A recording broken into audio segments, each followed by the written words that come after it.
What's up, guys? Eric Bray, Focus Fishing Guide Service, Table Rock Fishing Intel. I have got another weekly video fishing report for you for Table Rock. It is Tuesday, February the 2nd. Was out quite a bit last week. Was out on the water 4 days last week. Should have been out today, but had a last-minute cancellation due to some health issues from my client, which is what it is. So we're shooting in the office today instead of being out on the water. But the fishing's been good. It is changing. It's definitely changing. There's some pretty significant changes going on. Obviously, we had a pretty good rain last week, so the lake did come up, but we can get into that a little bit. As far as the lake level is concerned, we're at just under 916, so just over a foot high. Core's been running pretty significant amount of water up until today. They were running 3 units basically nonstop all day, every day. They backed it off today to 2 units. Looks like we're going to be back to normal in about a week, assuming we don't get another rain event or a big snow event. We'll be back to 915 by the 9th is what they're predicting right now. Water temperature, you know, it's really not cooled off that much. I mean, I know we got a big cold front coming in this weekend, an Arctic blast. With that being said, I mean, Main Lake, we're still mid to even upper 40s. I've seen 46 to 48, even a few 49s. You get up in the rivers, you know, especially where you got a little bit of color in the water. James River's running 42 to 44 for the most part. You can find some colder water early in the day, but it's really not. I mean, I haven't seen a whole lot. I haven't seen a shad kill to speak of. I've seen a few flickering, but I really haven't seen a shad kill to speak of. Kings River is about the same. I have not been too far above Viola. So I don't know when you get where it gets skinny and you get more color in it if it's a lot cooler, but we're still seeing 41, 43, not a lot of dying shad, just a few of them kind of flickering below the surface, kind of doing their little spiral thing, but not a whole lot of dying shad. So, you know, things are changing. The bite's definitely changing. Days are getting longer. So unless we get a real massive cold front, I don't think our water temperature is going to drop down enough this year to get a shad kill. So we're going to have quite an abundance of shad yet again this year. But if you guys are, you know, wanting to stay on top of this, wanting to know what's going on a daily, weekly basis, best thing to do is to join Table Rock Fishing Intel. You know, become a pro member. You get access to the maps. You get access to all of the videos. You get access to all the information we have on there, you know, daily reports, weekly reports. All that information is available to pro members. It's $45 a year. You can sign up for free for 1 day to check it out, see if it's something you want to do or not. If you want to sign up, awesome, $45, get you a full year no matter when you subscribe. You subscribe today, it doesn't expire for 365 more days. But check that out, pretty cool deal. Check out Table Rock Fishing Intel. See if that's something you want to do. If you guys are coming down, say you want to fish the lower end of the lake, you know, a few bites going on. Fished the lower end a couple of times this past week, and the deep bite really kind of came back for me this past week. Caught most of the fish I caught both days I was down there, fishing over deep trees and fishing on the ends of long gravel points where it rolls into the channel. It's still, with all this current, the majority of the shad are still either right in the mouths of the creeks or out on the main lake in the channel. So that's where you're going to find them. But we caught them on the scuba spoon, we caught them on the jigging wrap, and we caught them on the Kitech on a heavy head. Most of them vertically fishing it. Did catch a few casting it, but for the most part it was vertical. That was one of our better bites down there. Did catch a few on an A-rig on a windy day, windy cloudy day, mostly on bluff ends.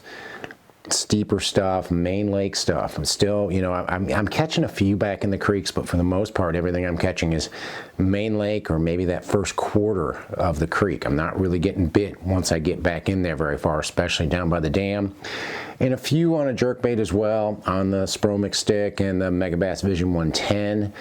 Again, these fish, you know, you get a windy day, cloudy day, you can get these fish up there fairly shallow.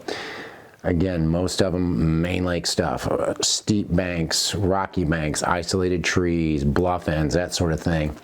Not really having to let it sit very long, but, you know, still a 4 to maybe 8 second pause has been the best pause for me on the jerkbait.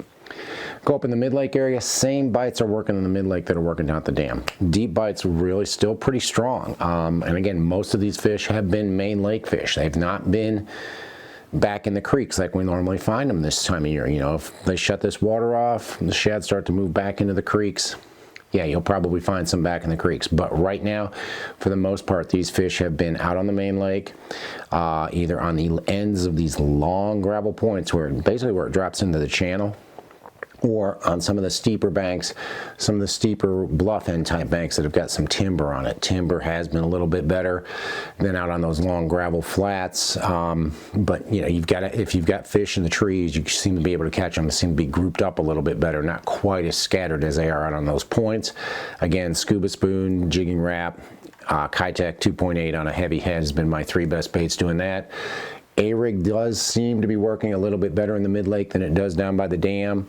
Again, most of the fish I'm catching are on main lake bluff end type points, steeper points, 45-degree chunk rock at least. If I don't have shad around, I'm really struggling to get bit. It helps to have a little bit of wind, a little bit of cloud cover. Sounds like Thursday when I'm out there, we're going to have plenty of wind, so we may be throwing an A-rig a little bit more then. And then the jerkbait bite as well, catching them Spromic stick, Megabass Vision 110 on those steeper points with some isolated timber. Did throw a jig a little bit when I was in the mid-lake. Oh gosh, I guess it was Friday of last week. I'm not sure which day it was. And we caught a few, but it didn't seem like we were getting the jig bite as well as, you know, on a bait like an A-rig or a jerk bait, or even fishing deep. Fishing deep's really kind of been my key for getting a lot of bites. So you can catch them on a Jewel Pro Spider jig, just I wasn't getting as many bites as I felt like I should have been on the jig down there. Go up into the James, A-rig all the time, man. That's probably the best area I'm catching them on an A-rig. Main lake, channel swings, really from, you can probably catch them around Ants Creek too. I didn't really fish it that much around Ants Creek, but up around Cedar Cove all the way up almost to Bridgeport, you know, on those main lake channel swing bluff end type banks with a few isolated trees. Really starting to see some fish come on an A-rig there. Most of them are not real deep per se. They're about 18 to 25, maybe 18 to 30 feet deep. Holding the boat in the channel and making a long cast and watching them come up on the live scope is how I've been catching a lot of them. So you definitely want to have an A-rig tied on. We did catch a few on a jerkbait as well. Same locations. On a windy day, it seems like they will move shallower and they're a little bit more aggressive and seem to be catching them a little bit better on either a mixed stick or a Vision 110. And then up there, we did catch a few around Cedar Creek. I've got a couple of spots back in Cedar Creek where I know where there's some decent sized brush piles, and we did manage to catch a few on a jig, on the Jewel Pro Spider jig out of those brush piles. You know, they weren't big fish. That's kind of what we were hunting for, because we caught some smaller fish on the jerkbait and some decent fish on the A-rig, so we wouldn't see if we can catch a better fish on a jig. Caught some decent fish on it, but nothing to get real excited on. But you can catch them on a spider jig up there as well. Go up into the White River, you know, everything that's working everywhere else in the lake is working on the White River. Deep bite's definitely going strong in the White River. You know, you can catch them vertically with either a scuba spoon, jigging wrap, or with a Kitech on a heavy head. Again, most of the fish are on main lake or just inside those bigger creeks, and you get in like Baxter, you can get in there a little bit further, or Big Creek, you can get in there a little bit further and find some fish, but for the most part they're pretty close to the main lake. Trees have been pretty important for catching numbers of fish, maybe not the quality, but definitely catching numbers.